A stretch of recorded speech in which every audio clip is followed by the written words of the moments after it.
Everyone, कैसे हैं आप लोग। आई होप अच्छे होंगे। तो आज का टॉपिक है सिविल डिसोबीडियंस मूवमेंट। 1930 के समय में महात्मा गांधी जी ने ब्रिटिश सरकार से स्वतंत्रता दिलाने के लिए आंदोलन शुरू किया था। ये आंदोलन स्वतंत्रता प्राप्ति के लिए सबसे बड़े जन आंदोलनों में से एक था। 1929 लाहौर में जब कांग्रेस ने ब्रिटिश सरकार से पूर्व स्वराज की मांग की थी, तब ब्रिटिश सरकार ने उनकी मांगें स्वीकार नहीं की थी। इसी कारण से स्वाधीनता प्राप्ति के लिए महात्मा गांधी जी ने 12 मार्च 1930 को ब्रिटिश सरकार के खिलाफ जन आंदोलन की शुरुआत की थी। ये आंदोलन सॉल्ट सत्याग्रह के नाम से प्रचलित हुआ। अब आप ये सोच रहे होंगे सॉल्ट सत्याग्रह क्या है, तो मैंने अपने पहले वीडियो में बताया है, तो जल्दी से आप उस वीडियो को देख के आइए। तो सॉल्ट सत्याग्रह से ही सिविल डिसोबीडियंस मूवमेंट की शुरुआत हुई थी। सिविल डिसोबीडियंस मूवमेंट में कुछ गतिविधियों को अंजाम दिया गया था, जैसे कि सॉल्ट सत्याग्रह किया गया था। भारतीय सभी लोगों ने ब्रिटिश गवर्नमेंट की सरकारी नौकरियां छोड़ दी थी।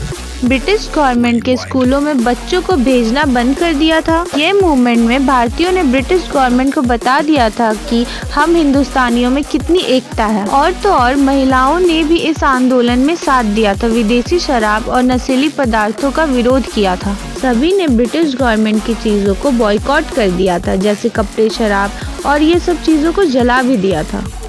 सिविल डिसोबीडियंस मूवमेंट का प्रभाव भी बहुत अच्छा ही आया था, पर एक ही समय तक। जैसे कि इस मूवमेंट के बाद ब्रिटिश सरकार ने राष्ट्रीय कांग्रेस पार्टी के बड़े बड़े नेताओं को लंदन में आमंत्रित किया था। भारतीय लोगों के लिए सबसे बड़ी बात यह थी कि गोलमेज सम्मेलन जो लंदन में आयोजित किया गया था, उसमें निमंत्रण मिलना, पर इस सम्मेलन में कोई सम्मिलित नहीं हुआ था। यह एक पहला आंदोलन था जिसके अंदर महिलाओं ने पहली बार अपने घर से बाहर निकलकर अपने देश की आज़ादी के लिए लड़ाई लड़ी थी। पर एक समय ऐसा भी आया कि गांधी जी को ये आंदोलन रोकना पड़ा था। सिविल डिसोबीडियंस मूवमेंट के आंदोलन से भारतीय जनता पर बहुत ही बड़ा प्रभाव पड़ा था। इस आंदोलन में बड़ी संख्या पर लोग भागीदार बने थे। इसी कारण से अंग्रेजी ब्रिटिश सरकार कमजोर पड़ गई थी। परंतु इस आंदोलन के दौरान कांग्रेस के जन समूह ने सही तरीके इस्तेमाल नहीं किए थे, साथ ही उनकी दिशा भी सही नहीं थी, जिसके चलते धीरे धीरे आंदोलन खत्म होने लगा था। Civil disobedience movement Mahatma Gandhi ji के द्वारा शुरू किया गया था। आंदोलन के कारण व्यापारी वर्ग और मुस्लिम समुदाय धीरे धीरे पीछे हटने लगा था।